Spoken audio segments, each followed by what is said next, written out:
কষাতে দিয়েছি। চিংড়ি মাছের ধুন্দুল রান্না করব, এই জন্য মশলাটা আগে কড়াভাবে একটু কষাই নিলাম। এত কড়া কষাইছি যে আমার কাছে আসতেছে। এখন একটু চিংড়ি মাছ দিয়ে দিচ্ছি। চিংড়ি মাছটা আগে ভেজে নেব মশলার সাথে। তারপর আমি ধুন্দুল রেডি করেছি, ওটা আবার ধুন্দুল দিয়ে রান্না করব। চিংড়ি মাছ দিয়ে ধুন্দুল রান্না করলে অনেক মজা লাগে। শুধু চিংড়ি মাছ দিয়ে ধুন্দুল রান্না করলে মজা না, ইলিশ মাছ দিয়ে রান্না করলেও মজা লাগে, আবার ধুন্দুল ভর্তা করলেও মজা লাগে। মোট কথা কি, ধুন্দুলের তরকারিটা আমাদের একটু প্রিয় তরকারি, কারণ এই ধুন্দুল দিয়ে আমরা ভাজি করলেও মজা লাগে। রুটি দিয়ে ধুন্দুল খেতে খুব পছন্দ আমার বাচ্চাদের। একটু হালকা আলু দিয়ে যদি আমি ধুন্দুল ভর্তা করি, আমার বাচ্চারা খুব মজার মতো খায় রুটি দিয়ে। তবে আজকে আর তা করবো না, আজকে চিংড়ি মাছ দিয়ে রান্না করছি ধুন্দুল। চিংড়ি মাছটাকে আগে সুন্দর করে কষাই নিই। মশলাটাকে আমি কষা নিয়েছি, দিয়ে চিংড়ি মাছটা যখন সুন্দর কষানো হবে, ভাজা ভাজা হবে, তখন আমি ধুন্দুলটা দিয়ে দিব। ধুন্দুলটা হালকা ছুলে নিয়েছি, নিয়ে পানিতে রেখে দিচ্ছি ধুয়ে টুয়ে। এরকম একটা ধুন্দুল 4 ফাল্টা করছি, এভাবে কেটে রাখছি আলু দিয়ে রাখছি চিংড়ি মাছ রান্না করার জন্য। তবে শুধু চিংড়ি পেঁয়াজ দিয়ে ভুনা করলেও হতো, তবে ধুন্দুল দিয়ে করলেও মজা হবে। আমি এভাবে চিংড়ি মাছও শুধু পেঁয়াজ দিয়ে ভুনা করি, ভাজা ভাজা করে, সেটাও ভাত দিয়ে খেতে খুব ভালো লাগে গরম ভাত দিয়ে। তবে এখন আর ভাজা ভাজা করবো না, যেহেতু সবজি ঘরে আছে।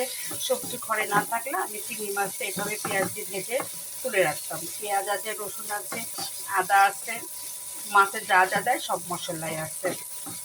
আর এটা আমি শুধু ভেজে ধুন্দুলটা পরে দিব, কারণ ধুন্দুলটা একটু বেশি নরম। চিংড়ির সাথে ভাজতে গেলে, কষাতে গেলে চিংড়ি সহ ধুন্দুল সহ ইয়ে হয়ে যাবে, ধুন্দুল গলে যাবে। কারণ চিংড়ির জায়গায় খাবে, ধুন্দুল থাকবে না। এই জন্য চিন্তা করলাম যে আগে চিংড়ি মাছটা ভেজে নিই, তারপরে ধুন্দুল দিব।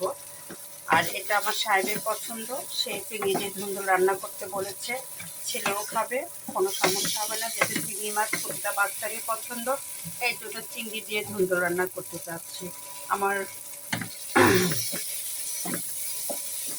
চিংড়ি দেখুন লাল লাল করে কষানো হয়ে গেছে, আমি এখন ধুন্দুলটা দিয়ে দিব।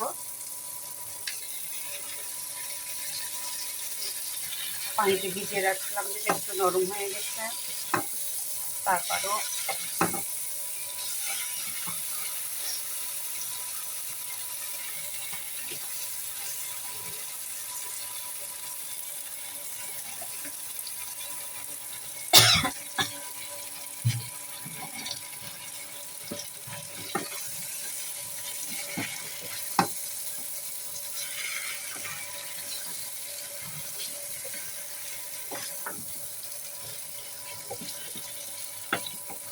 এটা কষাই নিব। কষানোর পরে হালকা পানি দিব, বেশি পানি দেওয়ার লাগবে না, কারণ এই ধুন্দুলে পানি উঠবে। এই জন্য পানি হালকা দিয়ে এখন কষানোর পরে জিরা দিয়ে নামিয়ে ফেলবো। আর আজকে এখন আমি রান্না করছি চিংড়ি দিয়ে ধুন্দুল। আপনারা রান্না করবেন, খুব টেস্ট।